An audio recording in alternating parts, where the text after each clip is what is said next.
全台湾冷气机今仔日透早呢，上低温是出现伫新北市石门的富贵角，这是敢若9度3尔。而且气象署讲呢，后礼拜一开始，阁有另外一波冷气团要到位，毋但阁会反寒，而且水汽嘛会增加，所以提醒民众一定都要穿好烧。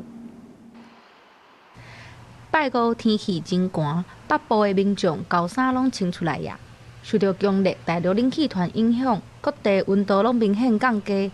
气象署讲，拜五透早上低温出现伫石门的富贵角9.3度，温度第二低是伫个桃园杨梅甲新地湖口9.6度。气象署提醒，拜五暗至拜六透早温度阁会降低，爱到礼拜日时，各地温度才会回升到20度左右。在今天晚上到明天清晨的这段期间，我们可以看到，像是在整个台南以北、跟宜兰、跟花东纵谷这一带，还有就是在高屏的近山区以及外岛的金门跟马祖都是容易会有这种10度以下的一个低温所以请大家在今天晚上到明天清晨要外出活动的时候，一定要务必要做好保暖的工作。